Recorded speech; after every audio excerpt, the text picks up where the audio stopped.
ওয়া ইন তাউদ্দু নি'মাতাল্লাহ লা তুহসুহা। রব্বুল আলামিন বলেন, আমি তোমাদেরকে যে পরিমাণ নিয়ামত দিয়েছি, এই পরিমাণ নিয়ামত যদি তোমরা গুনতে থাকো, গুনতে গুনতে জীবন শেষ করবা, লেকিন নিয়ামত গুনেও শেষ করতে পারবে না। যেখানে নিয়ামত গুনে শেষ করতে পারবো না, সেখানে আমি নিয়ামতের শুকর আদায় করে শেষ করবো কিভাবে? এজন্য আল্লাহ তাআলা বলেন, ওয়া কালিলুম মিন ইবাদিয়াশ শাকুর। আমার শুকর গুজার বান্দা অল্পই হয়। শুকর গুজার বান্দা, আল্লাহ তাআলা বলেন, আমার শুকর গুজার বান্দা অল্পই হয়। আল্লাহ তাআলা যেন ওই অল্পের মধ্যে আমাকে আর আপনাকে সুমার করে দেন। সকালে বলেন আমিন। আল্লাহ তাআলা যেন আমাকে শুকর গুজার বান্দা বানান। আল্লাহ তাআলা যেন আমাকে শুকরকারী বানান। এজন্য সকলে বলি আলহামদুলিল্লাহ। আবার বলেন আলহামদুলিল্লাহ। রাসূল কারীম সাল্লাল্লাহু তাআলা আলাইহি ওয়াসাল্লাম ইরশাদ করেন, আলহামদুলিল্লাহি তামলাউল মিজান। আল্লাহ নবী বলেন, আলহামদুলিল্লাহ শব্দটা তোমার মিজানকে পরিপূর্ণ করে দেয়। আলহামদুলিল্লাহ শব্দটা আমার মিজানকে পরিপূর্ণ করে দিবে। আরেক হাদিসে রাসূল কারীম সাল্লাল্লাহু তাআলা আলাইহি ওয়াসাল্লাম ইরশাদ করেন, বান্দা যখনই আলহামদুলিল্লাহ বলে, আল্লাহ তাআলা সঙ্গে সঙ্গে এলান করেন, হামেদানি আবদি, আমার বন্ধু তুমি আমার প্রশংসা করেছ। তুমি আমার প্রশংসা না করলেও আমি প্রশংসিত, তুমি আমার প্রশংসা বেশি করলেও আমি প্রশংসিত, তুমি আমার প্রশংসা কম করলেও আমি প্রশংসিত। তবে তুমি আমার প্রশংসা যে পরিমাণ করবা, আমি জগতের মানুষের কাছে তোমাকে এই পরিমাণ প্রশংসিত করে দেব। রব্বে কারীম রাসূল কারীম সাল্লাল্লাহু তাআলা আলাইহি ওয়াসাল্লাম আরেক হাদিসে এলান করেন, আল্লাহ রাসূলকে সাহাবায়ে کرام জিজ্ঞেস করলেন, ইয়া রাসূলুল্লাহ, হাশরের ময়দানে আপনার কে কত কাছে হবে? আপনার কে কত কাছে হবে? আপনার কে কত কাছে থাকবে? রাসূল কারীম সাল্লাল্লাহু তাআলা আলাইহি ওয়াসাল্লাম জবাবে বললেন, হাশরের ময়দানে আল্লাহ তাআলা একটা ঝান্ডা দিবে, ঝান্ডা, একটা পতাকা দিবে আমার হাতে। এই পতাকাটার নাম হবে লিওয়াউল হামদ। এটা হবে প্রশংসার পতাকা। রাসূল কারীম সাল্লাল্লাহু তাআলা আলাইহি ওয়াসাল্লাম বলেন, এই প্রশংসার পতাকাটা আমার হাতে হবে, আর পুরো মাখলুকাত, সমস্ত মাখলুকাত আমার পেছনে হবে। আওলাবি ইয়াউমাল কিয়ামাহ। আর আমার লিওয়াউল হামদের কাছে কি হবে? এই ঝান্ডার কে কত কাছে হবে? রাসূল কারীম সাল্লাল্লাহু আলাইহি ওয়াসাল্লাম ইরশাদ করেন, আল হাম্মাদুন ফিস সারওয়া'i ওয়াত তাররা। যারা সুখেও বলতো আলহামদুলিল্লাহ, দুঃখেও বলতো আলহামদুলিল্লাহ। তো রাসূল কারীম সাল্লাল্লাহু আলাইহি ওয়াসাল্লাম বলেন, এরা না আমার ঝান্ডার কাছে হবে। তাহলে রাসূল কারীম সাল্লাল্লাহু আলাইহি ওয়াসাল্লামের ঝান্ডার কাছে কি হবে বলেন? আল হাম্মাদুন ফিস সারওয়া'i ওয়াত তাররা।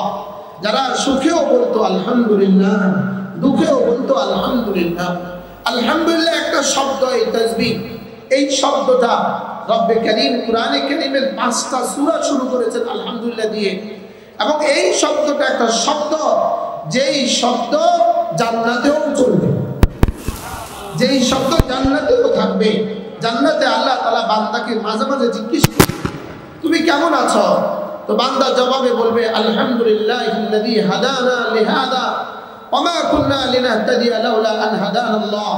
বান্দা তখন জবাবে বলবে আলহামদুলিল্লাহ। বলেন আলহামদুলিল্লাহ, আবার বলেন আলহামদুলিল্লাহ। এজন্য আমরা আমাদের মানুষ হক নিয়ামত এটা আমরা ভুলে গেছি। আমি যে মুসলিম, এই নিয়ামত আমার মনে নাই। আমি যে রাসূলের উম্মত, এই নিয়ামত আমার মনে নাই। কোরআনে কারীম আমার জন্য শ্রেষ্ঠ সম্পদ, এই নিয়ামত আমার মনে নেই।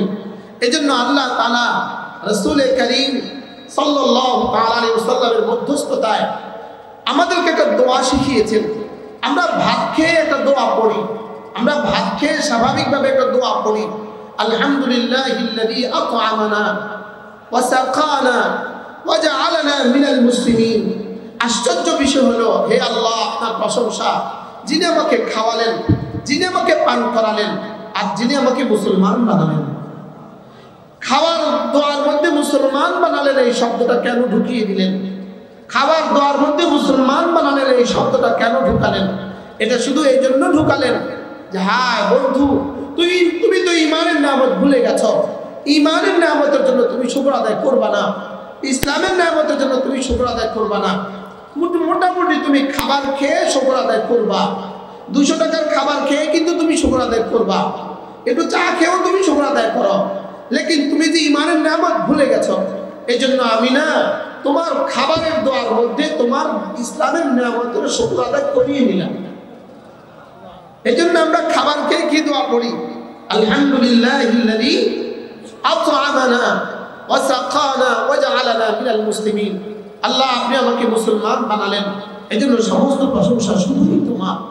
রব্বে কারীম যদি আমাকে ঈমান না দিতেন, রব্বুল আলামিন যদি আমাকে ঈমান নসিব না করতেন, যদি মুআযাল্লাহ আমার ঈমান নসিব না হতো, আমি নিশ্চিত জাহান্নামে থাকতাম। নাউযুবিল্লাহ বলেন, আমি নিশ্চিত জাহান্নামে থাকতাম।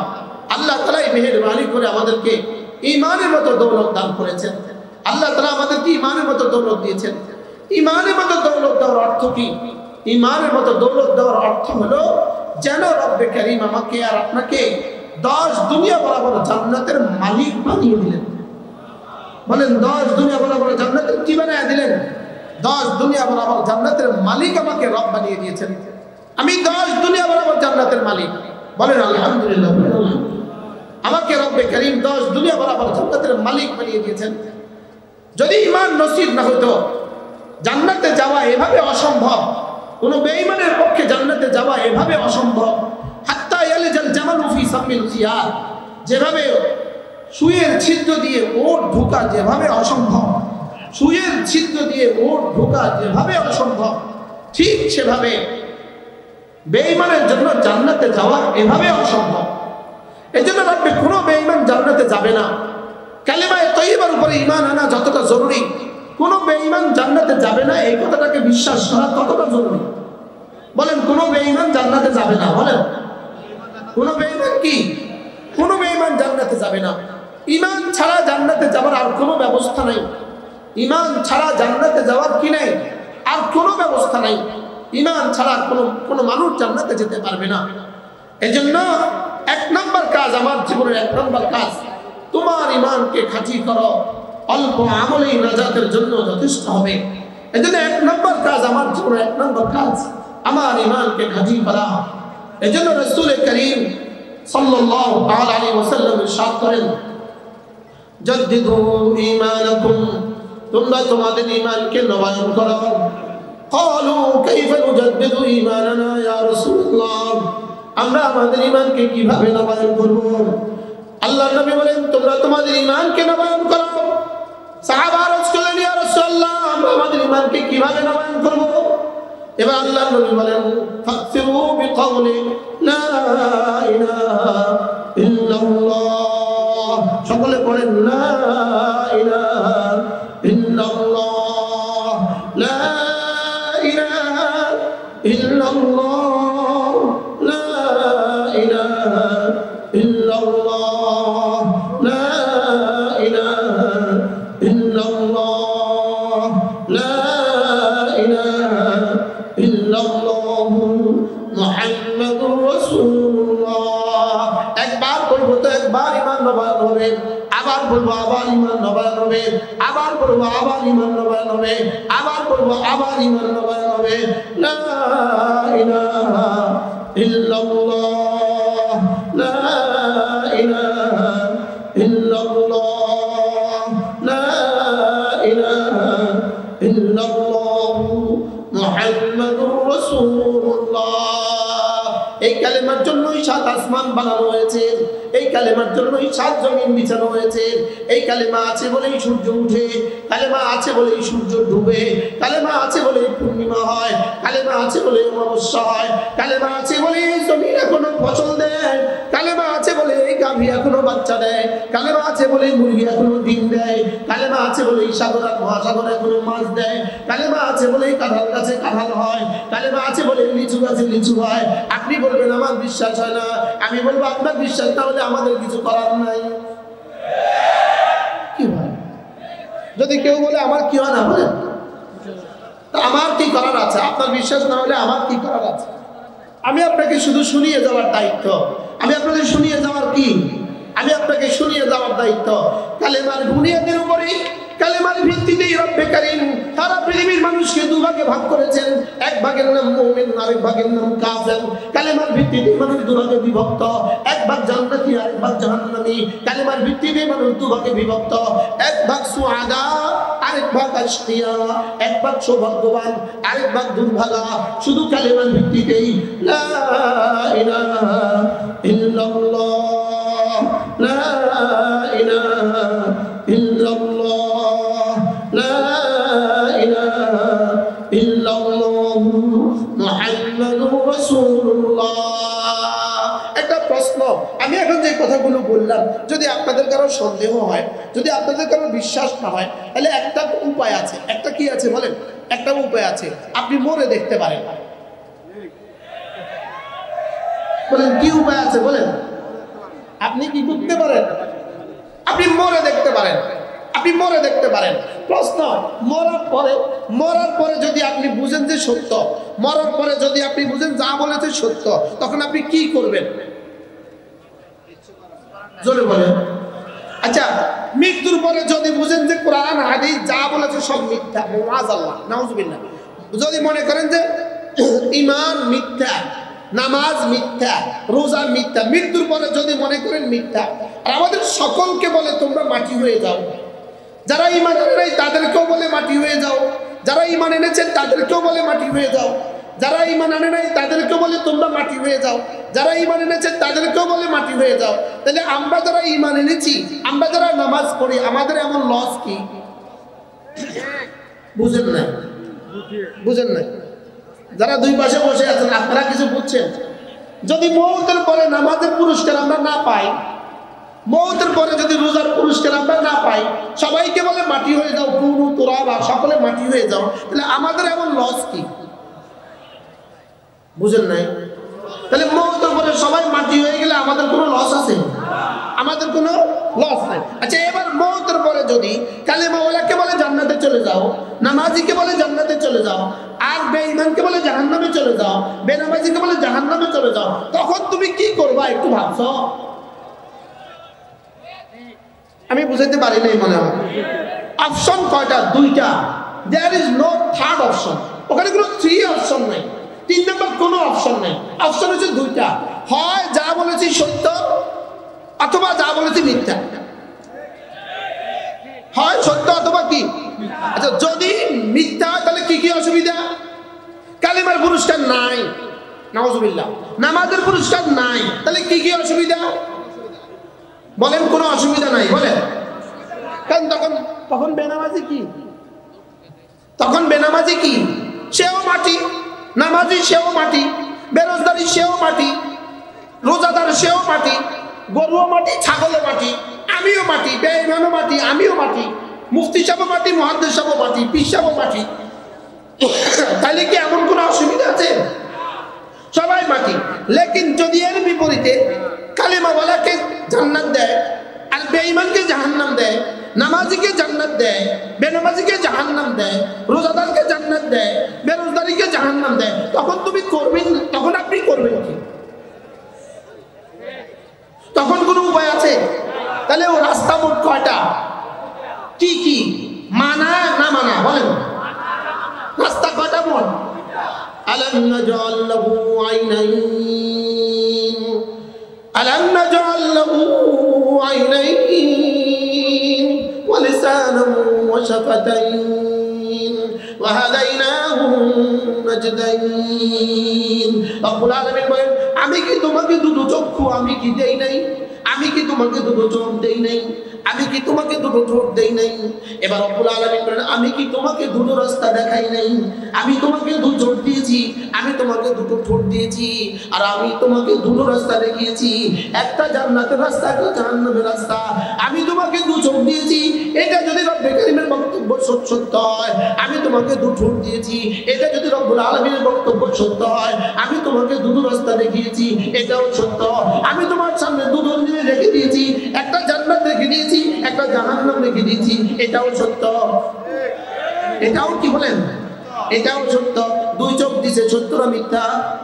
দুই ঠোঁট দিছে সত্য না মিথ্যা? আমারে 5 আঙ্গুল দিছে সত্য না মিথ্যা? আমারে একটা শরীর দিছে সত্য না মিথ্যা? আমারে নাক দিছে সত্য না মিথ্যা? এগুলো যদি সত্য হয় তাহলে যেগুলো দেখি নাই সেগুলো সত্য, যেগুলো দেখি নাই সেগুলো কি? তাহলে এবারে বলেন কালেমা সত্য না মিথ্যা? যদি সত্য হয় সকলে পড়েন লা ইলাহা ইল্লাল্লাহ। যদি সত্য না অবশ্যই সত্য। আমি বলছি যদি সত্য, আপনাদের কেউ লোক দিলেন না। অবশ্যই সত্য, বলেন অবশ্যই। লা ইলাহা ইল্লাল্লাহ, লা ইলাহা ইল্লাল্লাহ, লা ইলাহা ইল্লাল্লাহ, লা ইলাহা ইল্লাল্লাহ। নাই কোনো মাবুদ আল্লাহ ছাড়া, নাই কোনো মাসজুদ আল্লাহ ছাড়া, নাই কোনো নাফি আল্লাহ ছাড়া, নাই কোনো মানি আল্লাহ ছাড়া, নাই কোনো মুতি আল্লাহ ছাড়া, নাই কোনো মানি আল্লাহ ছাড়া। সকলে বলেন লা ইলাহা ইল্লাল্লাহ, লা ইলাহা ইল্লাল্লাহ, লা ইলাহা ইল্লাল্লাহ, লা ইলাহা ইল্লাল্লাহ মুহাম্মাদুর রাসূলুল্লাহ। عن أبي الدرداء رضي الله تعالى عنه أنه قال قال رسول الله صلى الله عليه وسلم من قال لا إله إلا الله 100 مرة لم يبعثه الله يوم القيامة إلا ووجهه كالقمر في ليلة البدر أو كما قال عليه الصلاة والسلام। আল্লাহ নবী ইরশাদ করেন, আমার উম্মতরা শুনো, তোমাদের মধ্যে কেউ যদি প্রতিদিন 100 বার কালিমা তয়্যিবা পড়ো, তোমাদের মধ্যে কেউ যদি প্রতিদিন 100 বার কালিমা তয়্যিবা পড়ো, আমি নবী কথা দিলাম আল্লাহ তাআলা হাশরের ময়দানে তাকে তুলবেন না, অবশ্যই তুলবেন, তার চেহারা হবে পূর্ণিমার চাঁদের মতো। বলেন কতবার? 100 বার। কতবার? 3 অঙ্গ দিয়ে কালেমা পড়তে হয়, 3 অঙ্গ দিয়ে কালেমা পড়তে হয়। 1 নম্বরে দিল দিয়ে, 2 নম্বরে জবান দিয়ে, 3 নম্বরে কান দিয়ে। কালেমা করতে আর কোনো অঙ্গ লাগে না, কালেমা করতে কোমর লাগে না, কালেমা করতে পা লাগে না, কালেমা করতে হাত লাগে না, কালেমা করতে ঘাড় লাগে না, কালেমা করতে 3 অঙ্গ লাগে, দিল লাগে, জবান লাগে, কান লাগে। কান কার কান? নিজের কান। জবান কার জবান? নিজের জবান। দিল কারটা? নিজেরটা। সুবহানাল্লাহ। কি হয়? আওয়াজ কদ্দুর দিবে, কদ্দুর আওয়াজ লাগে, কালেমা পড়তে আওয়াজ কদ্দুর লাগে, যে দূরে নিজের কানে শুনে। সুবহানাল্লাহ বলেন। যে দূরে কি শুনে বলেন? নিজের কানে শুনে। এদ্দুর আওয়াজ দিয়া, এদ্দুর আওয়াজ দিয়া কমপক্ষে প্রতিদিন 100 বার বলেন ইনশাআল্লাহ, বলেন ইনশাআল্লাহ, বলেন ইনশাআল্লাহ। পড়বো তো ইনশাআল্লাহ। আল্লাহ তৌফিক দান করেন। আল্লাহর কসম খেয়ে বলি, যে মুসলমান প্রতিদিন 100 বার কালেমা পড়ার তৌফিক হয় আর যার তৌফিক হয় না, দুজন জীবনে কখনো সমান হবে না। যেই মুফতি 100 বার পড়ে আর যেই মুফতি 100 বার পড়তে পারে না, দুজন জীবনে কখনো সমান না। যে বক্তা 100 বার পড়তে পারে, যে বক্তা 100 বার পড়তে পারে না, দুজন জীবনে কখনো সমান না। যে ব্যবসায়ী 100 বার পড়ে আর যে ব্যবসায়ী 100 বার পড়ে না, দুজন জীবনে কখনো সমান নয়। যে প্রতিদিন কালেমা তবে 100 বার পড়তে পারে আর যে পড়তে পারে না, দুজন জীবনে কখনোই সমান। পড়বো তো ইনশাআল্লাহ। মা বোনরা, অসংখ্য মা বোন পেছনে আছেন, আপনারাও নিয়ত করেন আজ থেকে প্রতিদিন 100 বার কালেমা তয়্যিবা পড়বই পড়বো ইনশাআল্লাহ। পৃথিবীতে একটা মাত্র বাক্য আছে, একটা মাত্র বাক্য আছে যে বাক্য বলতে ঠোঁট লাগে না, ঠোঁটের কোনো শব্দ, ঠোঁটের কোনো বর্ণ কালেমা তয়্যিবার মধ্যে আল্লাহ তাআলা দেন নাই। সুবহানাল্লাহ বলেন। আব্বা বলতে ঠোঁট লাগে, আব্বা, আব্বা বলতে ঠোঁট লাগে, মা বলতে ঠোঁট লাগে, পানি বলতে ঠোঁট লাগে, লেকিন একটা বাক্য আছে, পূর্ণাঙ্গ একটা বাক্য, যে বাক্য বলতে ঠোঁট লাগে না। যেমন ধরেন আমি আপনাকে দেখাচ্ছি, 2 ঠোঁট আমি ধরছি, এই এবার দেখেন লা ইলাহা ইল্লাল্লাহ। আপনি 2 ঠোঁট ধরে আব্বা বলেন, কিয়ামত পর্যন্ত চেষ্টা করবেন, হবে না।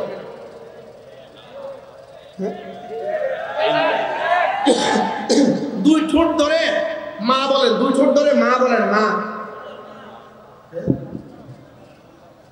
দুই ঠোঁট ধরে মা বলেন, কিয়ামত পর্যন্ত হবে না।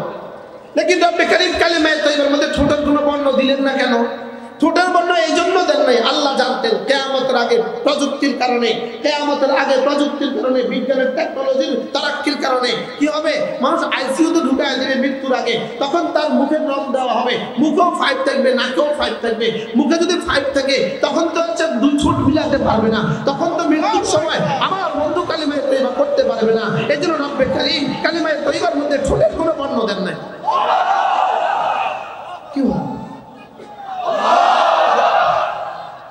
কি ভাই, কি পরিমাণ সহজ করেছেন বলেন, কি পরিমাণ সহজ করেছেন। আরো মজার বিষয় আছে, আমরা বাংলাদেশিরা আইন বর্ণটা পারি না, আমরা বাংলাদেশিরা কফ বর্ণটা পারি না। আমেরিকার মুসলমান দাল পারে না, দত পারে না, ওরা ডি বলে, ডি মোহাম্মদ, ওরা ডি বলে, দাল পারে না, ওরা মোহাম্মদ বলে, এরা দাল পারে না। আমরা সদ পারি না, দত পারি না, কফ পারি না, আইন পারি না। এই জন্য রব্বে কারীম কালিমায়ে তয়্যিবার মধ্যে কঠিন কোনো হরফ দেন নাই। কি হয়, কি বলছি বলেন, কঠিন কোনো কি দেন নাই, কঠিন কোনো হরফ এখানে দেন নাই। এখানে মধ্যে গান দেন নাই, এখানে মধ্যে ইখফা দেন নাই, এখানে মধ্যে সুবহানাল্লাহ বলেন। কি ভাই, সহজ না কঠিন বলেন? এই পরিমাণ সহজ কেন করেছেন? পৃথিবীর সবচেয়ে দামি কালেমা, পৃথিবীর সবচেয়ে সুন্দর কালেমা, পৃথিবীর সবচেয়ে মধুময় কালেমা, পৃথিবীর সবচেয়ে উত্তম কালেমা, পৃথিবীর সর্বশ্রেষ্ঠ কালেমা, লেকিন শুধুই আলিফ লাম হা, তিনটা বর্ণ দিয়ে কালেমা লিখছে। আলিফ লাম হা বলেন, আলিফ লাম হা, এই তিনটা বর্ণ দিয়ে কালেমা লিখছে। কালেমা এই তিন বর্ণকে 12 বার ঘুরিয়ে ফিরিয়ে এই তিন বর্ণ দিয়ে কালেমা লিখছে। আল্লাহ লিখতে সেই তিন বর্ণ, কালেমা পুরোটা লিখতে সেই তিন বর্ণ। কি ভাই, আল্লাহ লিখতে কয় বর্ণ? কি কি? আলিফ লাম হা। এবার কালেমা লিখতে কয় বর্ণ? তিন বর্ণ। কি কি? আলিফ লাম হা। বাংলা ভাষায় সরেয়া ল হ, এই তিন বর্ণ। আরবি ভাষা আলিফ লাম হা। সুবহানাল্লাহ বলে। তাহলে আল্লাহ শব্দ বলতে কোনো নুক্তা লাগে না, পুরো কালেমা বলতে কোনো নুক্তা লাগে না। আল্লাহ শব্দ বলতে আলিফ লাম হা, পুরো কালেমা লিখতে আলিফ লাম হা। তাইলে বুঝা গেছে আল্লাহু আকবার, কালেমা পুরো কালেমা বলতে ঠোঁটের কোনো বর্ণ লাগে না, আল্লাহ শব্দ বলতে ঠোঁটের কোনো বর্ণ লাগে না। তাহলে কি পরিমাণ সহজ করেছেন রব আমাকে কালেমা বলার জন্য। সহজ না কঠিন বলেন? আজ থেকে 100 বার পড়বো তো ইনশাআল্লাহ। আরো মজার বিষয় হলো, আপনি সুইচ টিপ দিলেন, আপনি আপনার বোর্ডের সুইচটা টিপ দিলেন, সঙ্গে সঙ্গে লাইট জ্বলে গেল। আপনি বলুন তো দেখি, এই সুইচ টিপা আর লাইট জ্বলার মধ্যে ব্যবধান কত? আসলে আগে কোনটা টিপছেন? আগে কোনটা? লাইট জ্বলছে পরে না আগে? কিন্তু কতদূর পরে? চোখের পলক। লেকিন আগে কোনটা? সুইচ টিপা। যেমনি ভাবে আপনি এখানে সুইচ টিপার সঙ্গে সঙ্গে এখানে লাইট জ্বলতে কোনো সময় লাগে নাই, সঙ্গে সঙ্গে জ্বলছে। ঠিক তেমনি ভাবে আমি যখন কালিমায়ে তয়্যিবা পড়ি, আমি কালিমায়ে তয়্যিবা পড়তে দেরি হয় আর সাজিমে আওয়াজ উঠতে দেরি হয় না। সুবহানাল্লাহ বলেন। সঙ্গে সঙ্গে আর সাজিমা আওয়াজ উঠে, সঙ্গে সঙ্গে আর সাজিমে কি উঠে? আপনি বলবেন আমার বিশ্বাস হয় না, তাই আমি বলবো আপনি বলে দেখেন, আমার আর কি করার আছে? কি ভাই, আমি বলছি আওয়াজ উঠে বলেন, আমি বলছি কি উঠে বলেন, আমি বলছি কি উঠে? আওয়াজ উঠে। আওয়াজ উঠার সঙ্গে সঙ্গে রব্বে কারীম জিজ্ঞেস করে কিসের আওয়াজ? আল্লাহ জানে না? জানে না, কিন্তু আমাদেরকে বুঝাবার জন্য হাদিসের শব্দ রাসূল আল্লাহ বলেন কি কিসের আওয়াজ, তো সঙ্গে সঙ্গে বলে আমি না আপনার বন্ধুর কালিমায়ে তয়্যিবা। আপনার বন্ধুর কি? কালিমায়ে তয়্যিবা। কেন? আমরা এটা তো বোঝা সহজ। নিউ ইয়র্ক থেকে সংবাদ পরিবেশন হয়, ওখানে পড়তে থাকে, এখানে আমি শুনতে থাকি। এটা যদি অ্যাডভান্স সম্ভব হয়, এটা যদি আলাল ফর সম্ভব হয়, এটা যদি তাৎক্ষণিকভাবে সম্ভব হয়, আমার কালিমা আরো শোনাতে পারে, এটাও সম্ভব। এটাও কি বলেন? পুরা সম্ভব না, অর্ধেক সম্ভব, পুরা সম্ভব। এবার রব্বে কারীম জিজ্ঞেস করেন তুমি কে? বলে আমি তো আপনার বন্ধুর কালিমায়ে তয়্যিবা। এবার সঙ্গে সঙ্গে আল্লাহ তাআলাকে কালিমায়ে তয়্যিবা বলে আপনি আপনার বন্ধুকে মাফ করে দেন। বন্ধুকে কি করে দেন? বন্ধুকে মাফ করে দেন। তাহলে এবার জি মাশাআল্লাহ।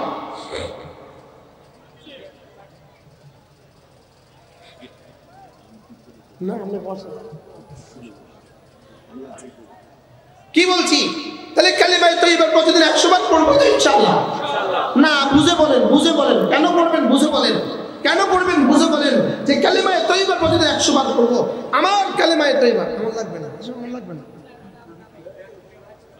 নূর আলম কোথায় তুমি? এখানে বসে দুল্লাহ। আমার কালিমায়ে তয়্যিবা আমার রিজিকের দুয়ারের চাবি। আমার কালিমায়ে তয়্যিবা আমার সুখের দুয়ারের চাবি। আমার কালিমায়ে তয়্যিবা আমার ইজ্জতের দুয়ারের চাবি। আমার কালিমায়ে তয়্যিবা আমার জান্নাতের দুয়ারের চাবি। বলেন আমার কালিমায়ে তয়্যিবা কি? বলেন আমার জান্নাতের দুয়ারে কি? আমার জান্নাতের দুয়ারের চাবি। কালিমায়ে তয়্যিবা ছাড়া কেউ জান্নাতে চলে যাবে এমনটি হবে না, এমনটি হবে না। এজন্য বিখ্যাত তাবী হযরত আবু রাবাহ রাহিমাহুল্লাহ তাআলা তাকে কেউ জিজ্ঞেস করলেন, হযরত কালিমায়ে তয়্যিবা কি জান্নাতের চাবি? প্রশ্ন, কালিমায়ে তয়্যিবা কি জান্নাতের চাবি? বলেন তো। আপনারা বলেন, প্রশ্ন করে না, বলেন কালিমায়ে তয়্যিবা কি জান্নাতের চাবি? প্রশ্ন করেন। হ্যাঁ, তিনি বলেন হ্যাঁ কালিমায়ে তয়্যিবা জান্নাতের চাবি। তবে কালিমায়ে তয়্যিবার চাবির জন্য কিন্তু দাঁত লাগে। চাবির জন্য কি লাগে? চাবির জন্য দাঁত লাগে। তাহলে কালিমায়ে তয়্যিবা জান্নাতের চাবি, তবে চাবির জন্য দাঁত লাগে। চাবির জন্য কি লাগবে? এবার বলে কালিমায়ে তয়্যিবা জান্নাতের চাবি, চাবির জন্য দাঁত লাগবে। দাঁত কি কি? দাঁত হলো নামাজ রোজা। সুবহানাল্লাহ বলেন। দাঁত কি বলেন? নামাজ রোজা হজ যাকাত, এটা হলো কালিমায়ে তয়্যিবার দাঁত। যদি চাবির জন্য দাঁত লাগে, দাঁত যদি ভেঙে যায় তাহলে কি চাবি দিয়ে খুলবে? তাহলে চাবি দিয়ে খুলতে হলে কি লাগে? চাবির কি লাগে? দাঁত লাগে। চাবির ঘাট লাগে। তালার ঘাটে আর চাবির ঘাটে মিলতে হয়। তালার ঘাটে আর চাবির ঘাটে কি করতে হয়?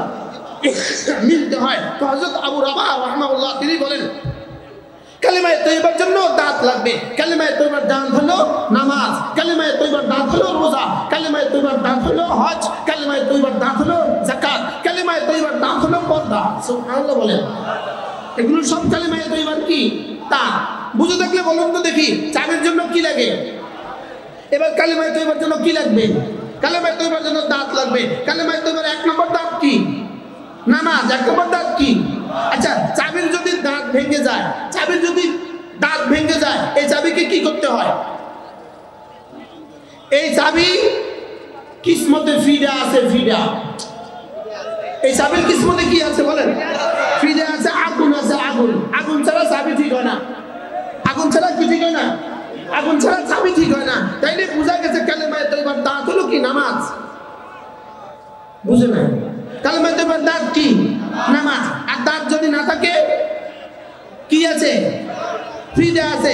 চাবি দাঁত ঠিক না হলে চাবি দিয়ে খুলবে না। তাহলে এই চাবিকে আগুনে দিতে হয়, আগুনে পোড়াইতে হয়, রাত দিয়ে ঘষতে হয়, এরপরে দাঁত বাইর করে, এরপরে ওটাকে চাবি লাগায়। তাইলে বোঝা গেছে মুআযাল্লাহ যদি শুধুই কালিমায়ে তয়্যিবা থাকে, নামাজ না থাকে, আগুনে দিয়া দাঁত বাইর করে তারপরে খোলাইবে। বুঝে থাকলে বলুন তো দেখি নামাজ লাগবে না লাগবে না? বলেন, আবার বলেন লাগবে না লাগবে না? এবার প্রশ্ন, কয় ওয়াক্ত নামাজ লাগবে? প্রশ্ন, কয় ওয়াক্ত? আঙ্গুল দেখান, আবার দেখান। এখানে কয় আঙ্গুল? এখানে কয় আঙ্গুল? হাত নামান। এই পায়ে কয় আঙ্গুল? এই পায়ে কয় আঙ্গুল? এত পাঁচ কেন? এত পাঁচ আমাকে কেন দিলেন? এত পাঁচ দিলেন শুধুই আমাকে গণনা করার জন্য। দেখো 5টা ছাড়া তোমার কোনো উপায় নাই। এই 5টা ছাড়া তোমার কোনো রাস্তা নাই। এখানে 5টা আঙ্গুল আছে, এখানে 5টা আঙ্গুল আছে। ঠিক তেমনি ভাবে কালিমা, নামাজ, রোজা, হজ, যাকাত। কালিমা, নামাজ, রোজা, হজ, যাকাত, ফজর, যোহর, আসর, মাগরিব, ইশা। আমি কি বুঝাইতে পারছি আপনাকে? এখানে কয় আঙ্গুল বলেন? রোজা, হজ, যাকাত, ফজর, যোহর, আসর, মাগরিব, ইশা। তাহলে এটা ছাড়া, এটা ছাড়া এবার বলুন তো দেখি ফজর ছাড়া হবে কিভাবে? বলেন ফজর ছাড়া হবে না। বলেন আসর ছাড়া হবে না, মাগরিব ছাড়া হবে না, ইশা ছাড়া হবে না। তাহলে আজ থেকে কয় ওয়াক্ত নামাজ পড়বো? বলেন ইনশাআল্লাহ। বলেন ইনশাআল্লাহ। 5 ওয়াক্ত নামাজ আজ থেকে পড়বো তো ইনশাআল্লাহ। আল্লাহ তৌফিক দান করেন। একটু টিস্যু দেন। কয়টা বাড়িতে বলে দেখবেন না? বুঝতেছে মাশাআল্লাহ। তাহলে চক্ষু, কর্ণ, নাসিকা, জিহ্বা, ত্বক কয়টা? কয়টা? আবার বলেন কয়টা? চক্ষু, কর্ণ, নাসিকা, জিহ্বা, ত্বক, এই পাঁচটা ছাড়া অচল না সচল? তাহলে ফজর, যোহর, আসর, মাগরিব, এশা ছাড়া অচল না সচল? এরকম অচল মুসলমান তো এখানে নাই। শুধু আছে বলবে, আছে, থার্ড পার্সন বলবে, ফার্স্ট পার্সন বলে না। আছে না আসি? আবার ওটা আছে। আরেকজনের কথা আপনি বলেন কেন? আপনার নিজের কথাটা আপনি বলবেন। বলেন চক্ষু, কর্ণ, নাসিকা, জিহ্বা, ত্বক, বলেন ফজর, যোহর, আসর, মাগরিব, এশা। এবার দেখেন আমাদের বিল্ডিং করতে পাঁচটা জিনিস লাগে: ইট, রড, সিমেন্ট, বালি, পানি। কয়টা? কয়টা? কি কি? ইট, রড, সিমেন্ট, বালি, পানি। এই পাঁচটা ছাড়া কি ঘর সম্ভব? জীবনে কোনোদিন কারোর ঘর হবে এই পাঁচটা ছাড়া? আচ্ছা, ওনার কাছে শুধু পানি নেই। বাংলাদেশের পানি তো বেলাস, পয়সা ছাড়া পানি। শুধু পানি নেই, ভবনটা হবে? শুধু বালি নেই, ভবনটা হবে? শুধু সিমেন্ট নেই, ভবনটা হবে? তাহলে কয়টা লাগবে বলেন? কি কি? ইট, বালি, রড, সিমেন্ট, পানি। ঠিক তেমনি ভাবে জান্নাতে যেতে পাঁচটা লাগে: কালিমা, নামাজ, রোজা, হজ, যাকাত। আমরা যারা গরিব মানুষ আছি আমাদের উপরে তিনটা: কালিমা, নামাজ, রোজা। যেহেতু হজ আর যাকাত আমাদের উপরে নাই, এই জন্য আমাদেরকে দিছে আরো পাঁচটা: কালিমা, নামাজ, রোজা। এবার দিছে ফজর, যোহর, আসর, মাগরিব, এশা। আমি কি বুঝাতে পারছি আপনাকে? তাহলে নামাজ ছাড়া আপনি জান্নাতে চলে যাবেন, বিষয়টা এত সহজ নয়। হ্যাঁ, যদি আল্লাহ মাফ করে দেয় তো ভালো, আল্লাহ মাফ করে দিলে আমার কোনো অসুবিধা আছে। তাহলে নামাজ আমার লাগবে কিনা বলেন? কয় ওয়াক্ত লাগবে? এখন শুধু রড, সিমেন্ট, বালি আছে কিন্তু পানি নেই, যদি বলেন বলেন হবে না? হবে না বলেন? আচ্ছা, এবার দেখেন ভাত রান্না করতে পাঁচটা লাগে: চাউল লাগে, পাতিল লাগে, পানি লাগে, এবার দারুয়া লাগে, লাকড়ি লাগে, এবার ম্যাচ লাগে। এটা সব আছে, শুধু ম্যাচ নাই। যদি বলেন হবে না, তাইলে বোঝা গেছে আপনি শুধু ম্যাচ ছাড়া ভাত হয় না। শুধু ম্যাচ নাই, 1 টাকার ম্যাচ নাই, এই জন্যই ভাত হয় না। 10 টাকার লাকড়ি নেই, এই জন্য ভাত হয় না। আপনি ফজর ছাড়া আপনার ইসলাম হবে কিভাবে? আপনার যোহর ছাড়া ইসলাম হবে কিভাবে? আপনার আসর ছাড়া ইসলাম হবে কিভাবে? আপনার মাগরিব ছাড়া ইসলাম হবে কিভাবে? আপনার এশা ছাড়া ইসলাম হবে কিভাবে? রোজা রাখে না এরকম মুসলমান এদেশে আছে না নাই? এটা আবার মুসলমান। বিদেশে যেতে পাঁচটা লাগে, বিদেশে যেতে পাঁচটা লাগে: পাসপোর্ট লাগে, ভিসা লাগে, টিকিট লাগে, ডলার লাগে, বিমান লাগে। কয়টা লাগে বলেন? এটা শুধু পাসপোর্টটা আছে, আর কিছু নাই। ওয়াজ তো বুঝতেছে মাশাআল্লাহ, উপস্থিত মানুষ ওয়াজ বুঝতেছে। তাহলে কয়টা লাগবে বলেন? কি কি? Passport, visa, ticket, dollar invest আর বিমান। এই পাঁচটা ছাড়া বিদেশে যাওয়ার কল্পনা করা যায়? যদি সরকারি চাকরিজীবী হয় আরো কিছু লাগে, এনওসি লাগে। মন্ত্রী হয়তো এনওসি লাগে, এমপি হয়তো এনওসি লাগে। হ্যাঁ, নো অবজেকশন সার্টিফিকেট লাগে। হ্যাঁ, সরকারি চাকরিজীবী হলে আরেকটা, ঠিক আছে না? হ্যাঁ, সরকারি চাকরিজীবী হলে আরেকটা সার্টিফিকেট লাগে। ওখানে আমার সচক্ষে দেখা ঘটনা, বাংলাদেশে একজন বিশিষ্ট মানুষ, 16 বছর আগের কথা, 16 বছরের জমানার কথা, উনাকে ইমিগ্রেশনে বলতেছে, sir please NOC, please NOC. উনি বলতেছে, তুমি আমার চিনো? মানে তুমি আমার কাছে এনওসি চাইছো, তুমি আমার চিনো? বলতেছে, স্যার আমার আপনাকে চিনার দরকার নেই, আপনি এই ইমিগ্রেশন টস করতে হলে এনওসি দিতে হবে। কাগজটা দেন, কাগজটা দেন, পেপারটা দেন। আপনি যে বিদেশ সফর করছেন আপনার সরকারের কোনো কি নেই, অবজেকশন নেই, এটা আগে আমাকে দেন। তো বলতেছে, শোনো আমি কিন্তু অমুক। তো এই বেটা আস্তে করে টিপ দিছে, সুইচ টিপ দিছে, দুজন পুলিশ এসে দুই পাশে দাঁড়ায় গেছে। এখন একটুখানি হকচকিত হয়ে বলতেছে, বিষয়টা কি? স্যার এটা লাগবে।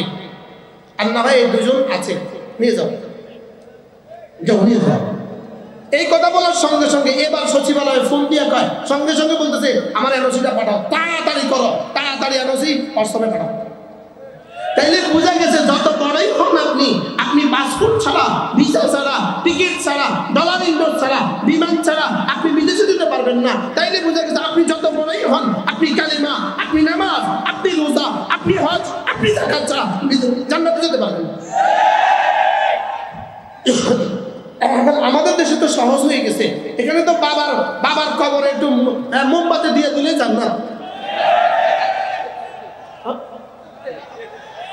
আপনাদের বাঞ্ছারামপুরে তো নাই, বাঞ্ছারামপুরে তো নাই মনে হয়, নবীনগরে তো মনে হয় নাই। আচ্ছা আমি আপনাদেরকে জিজ্ঞেস করি, দুর্গা পূজা যারা যায়, দুর্গা পূজা যারা করে, ওখানে একজন দেখবেন ওখানে দুর্গাটাকে দাঁড়া করায় রাখে, লাল শালু ভিন্দায় দাঁড়া করায় রাখে, করে না করে না? ওখানে মোমবাতি দেয়, দেয় না দেয় না? ওখানে আগরবাতি দেয়, দেয় না দেয় না? আচ্ছা ওখানে কিছু খাবার দাবার দেয়, দেয় না দেয় না? তাহলে এখানে দুর্গা পূজার মধ্যে শুধু দাঁড়া করায় রাখে, শুধু দাঁড়া করায় রাখে। এখানে মোমবাতিও আছে, আগরবাতিও আছে, শাড়িও আছে, গহনাও আছে, সব আছে, শুধু দাঁড়া করে রাখছে। আর আমাদের দেশে কিছু আছে দুর্গা পূজা, দুর্গা পূজার মধ্যে মোমবাতিও আছে, আগরবাতিও আছে, লাল শাড়িও আছে, লাল শালুও আছে, শুধু পার্থক্য ওখানে দাঁড়া করায় রাখছে, এখানে শোয়া রাখছে। ও ওখানেও গাঞ্জা আছে, এখানেও গাঞ্জা আছে। বাস্তব না বাস্তব বলেন? ওখানেও নারী আছে, এখানেও নারী আছে, ওখানেও মাদক আছে, এখানেও মাদক আছে, আছে না নাই বলেন? তাহলে এবার বলুন তো দেখি, এই গাঞ্জাওয়ালা আবার ইসলাম হয় কেমনে? এই গাঞ্জাওয়ালা আবার পীর হয় কেমনে? এই গাঞ্জাওয়ালা আবার আপনাকে জান্নাতে নিবে কেমনে?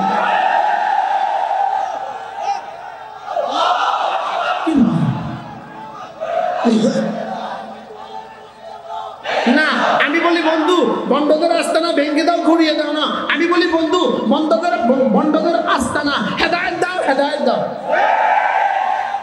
কি হয় কি হয় বলেন? হেদায়েত দাও, হেদায়েত দাও। কি দাও বলেন? এই জন্য আমি বলি দুর্গা পূজা কাদের? দুর্গা পূজা হিন্দুদের। এবার ওরস কাদের? ওরস কাদের? ভান্ডারীদের। এটা ইসলামের নয়, এটা ভান্ডারীদের। এটা কাদের বলেন? এটা ভান্ডারী, ইসলাম নয় বলেন। আচ্ছা শুনেন, ভান্ডারী মাইজ ভান্ডার হলো একটা গ্রামের নাম। ফটিকছড়ি থানার মাইজ ভান্ডার একটা গ্রামের নাম, একটা কি নাম বলেন? এখান থেকে মাইজ ভান্ডার, এখান থেকে হয়েছে ভান্ডারী। এটা কি চিটাগাঙ্গের আবিষ্কার না মদিনার আবিষ্কার? বুঝতে পারলাম না। এটা চিটাগাঙ্গের না মদিনা? আমরা কি ইসলাম মদিনার না চিটাগাঙ্গের? তাহলে বুঝা গেছে মাজার পূজার সাথে ইসলামের কোনো সম্পর্ক নাই, পীর পূজার সাথে ইসলামের কোনো সম্পর্ক নাই, ভণ্ড পীর পূজার সাথে ইসলামের কোনো সম্পর্ক নাই। দরগাকে পূজাও, দরগাকেও ছেদা করা যায় না, দুর্গাকেও ছেদা করা যায় না। দুর্গাকে ছেদা করলেও মুশরিক, দরগাকে ছেদা করলেও মুশরিক। এই জন্য ঈমান বাঁচান। বলো যুবকরা নিয়ত করো, জীবনে আর যাবো না। বলো ইনশাআল্লাহ, বলো ইনশাআল্লাহ, বলো ইনশাআল্লাহ, বলো ইনশাআল্লাহ। আল্লাহ তৌফিক দান করেন। ঈমানটাকে খাঁটি করো, নামাজ ধরো, রোজা ধরো, যাকাত দাও, হজ করো, পর্দা করো। আমাদের দ্বীন আল-ইয়াওমা আকমালতু লাকুম দীনাকুম, আমাদের দ্বীন পরিপূর্ণ। আমাদের দ্বীন কারো থেকে কোনো কিছু হাওলাত নিতে হবে না। আমাদের দ্বীন পরিপূর্ণ দ্বীন, আমাদের সব পরিপূর্ণ, আমাদের জাহির পরিপূর্ণ, আমাদের বাতিন পরিপূর্ণ, আমাদের সব পরিপূর্ণ। কি হয় আমাদেরকে কি আরেকজনের কাছ থেকে হাওলাত নিতে হবে? হ্যাঁ, তাহলে দুর্গা পূজার মধ্যে পার্থক্যটা কোথায়? আচ্ছা আরেকটা প্রশ্ন, হাসরের ময়দানে যদি দুর্গা পূজাওয়ালাদেরকে বলে, এই দুর্গা পূজারা যারা মার পূজা করছো, দুর্গা নামে মার পূজা করছো, তোমরা জাহান্নামে চলে যাও। এরা যদি বলে আল্লাহ এরা যারা বাবার পূজা করছে এরা জান্নাতে যাইতো খাও।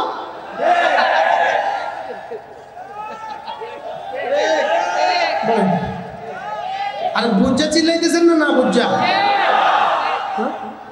বলেন মার পূজারীরা জান্নাতে যাবে না জাহান্নামে যাবে? হংসী পূজারী জান্নাতে না জাহান্নামে? হট্টি পূজারী জান্নাতে না জাহান্নামে? গরু পূজারী জান্নাতে না জাহান্নামে? আরে হনুমান পূজারী জান্নাতে না জাহান্নামে? 10 হাতের পূজারী জান্নাতে না জাহান্নামে? তো বাবার পূজারী জান্নাতে যাবে কেন? আল্লাহ রাগ করছেন কেউ? এই জন্য আখলিস দীনাক ইয়াকফিকাল আমালুল কালিল, তোমার ঈমানকে খাঁটি করো, অল্প আমলের নাজাতের জন্য যথেষ্ট। দুইটা বানাও, ঈমান বানাও, আমল বানাও, কালিমা বানাও, নামাজ বানাও, রোজা বানাও, হজ বানাও, যাকাত বানাও। ইনশাআল্লাহ 5 ওয়াক্ত নামাজ পড়বো, রোজা রাখবই না। বলেন ইনশাআল্লাহ, বলেন ইনশাআল্লাহ। আল্লাহ তৌফিক দান করেন। বাংলাদেশে একটা শ্লোক আছে, বাংলাদেশে একটা শ্লোক আছে, শোনাবো আপনাদেরকে। যে শ্লোকটা 100 ভাগ সত্য, 100 ভাগ সত্য। যদি সত্য হয় তাহলে বলবেন সত্য, যদি মিথ্যা হয় তাহলে বলবেন মিথ্যা। আমরা ছোটবেলায় বাংলাতে লিখতাম না, প্রশ্ন দিত, সত্য হলে স লেখো, মিথ্যা হলে মি লেখো। আমি একটা শ্লোক বলি, খন্তি মার্কায় দিলে ভোট, শান্তি পাবে দেশের লোক। সত্য হলে স, মিথ্যা হলে মি। বুঝেন না? এটা কি এই শ্লোকটা আমরা দেয় কিনা? দেয় না, দেয় না। এই শ্লোকটা কি সত্য না মিথ্যা শ্লোক? বুঝেন না? এটা সত্য শ্লোক না মিথ্যা শ্লোক? তাহলে এর একটা বিপরীতে সত্য শ্লোক আছে, শোনাবো? বুঝেন না? সত্য একটা শ্লোক আছে, শোনাবো? ঈমান আমল বানালে লোক, শান্তি পাবে দেশের লোক। সত্য হলো স, মিথ্যা হলো মি। সত্য হলে কি? তাহলে এই স্লোগানটা এখন দিতে হবে, ঈমান আমল বানালে লোক, শান্তি পাবে দেশের লোক। আমি বলি বন্ধু, নামাজ রোজা করলে লোক, শান্তি পাবে দেশের লোক। নামাজ রোজা করলে লোক, শান্তি পাবে দেশের লোক। নামাজ রোজা করলে লোক, নামাজ রোজা করলে লোক, শান্তি পাবে দেশের লোক। সত্য হলে স, মিথ্যা হলে মি। সত্য না মিথ্যা? আচ্ছা, কত পার্সেন্ট সত্য?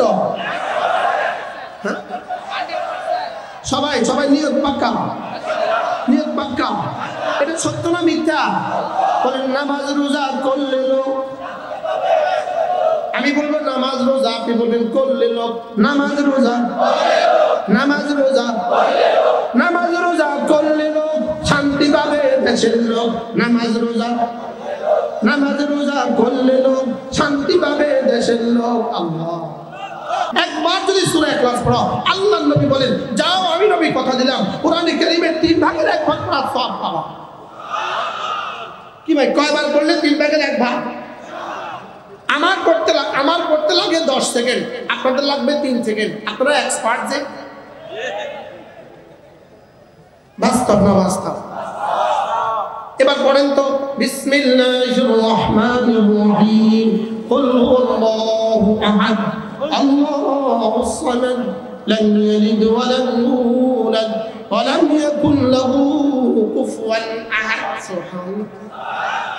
সর্বোচ্চ 10 সেকেন্ডে সুলুসুল কোরআনের নেকি হয়ে গেল।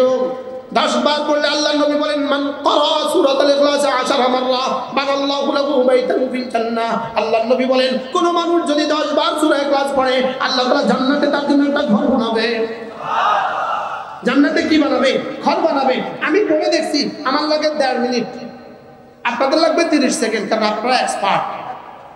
আচ্ছা, আপনাদের সুন্নত আগে শেষ হয় না, হুজুরদের সুন্নত আগে শেষ হয়? ইমাম সাহেবের সুন্নত আগে শেষ হয় না, আপনাদের সুন্নত আগে শেষ হয়? আপনাদের তো আগে শেষ হয় কেন?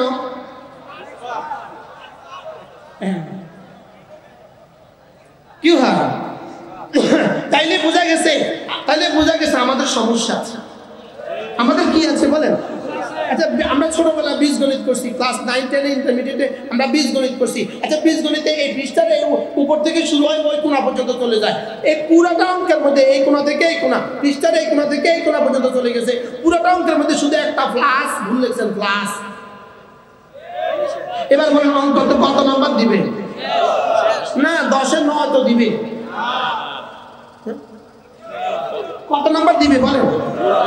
তো এটা যদি আপনাকে 0 দেয়, এত পুরোটা পৃষ্ঠা ঠিক করলেন, শুধু একটা মাইনাস লিখলেন, মাইনাসের জায়গায় প্লাস লিখে ফেললেন, প্লাসের জায়গায় মাইনাস লিখে ফেললেন, এখানে যদি আপনাকে নাম্বার না দেয়, আপনার যে জীবনে এতগুলো অশুদ্ধ, আপনার জীবনে নামাজের নাম্বার কত? কি ভাই, তো কি নিয়ে রওনা দিছি কবরের দিকে? কি নিয়ে কবরের দিকে রওনা দিয়েছেন। এজন্য প্রত্যেকেই নিয়ত করেন, আমি আমার ছেলেকে, আমি আমার মেয়েকে কোরআনে কারীম শিখাবই শিখাবো।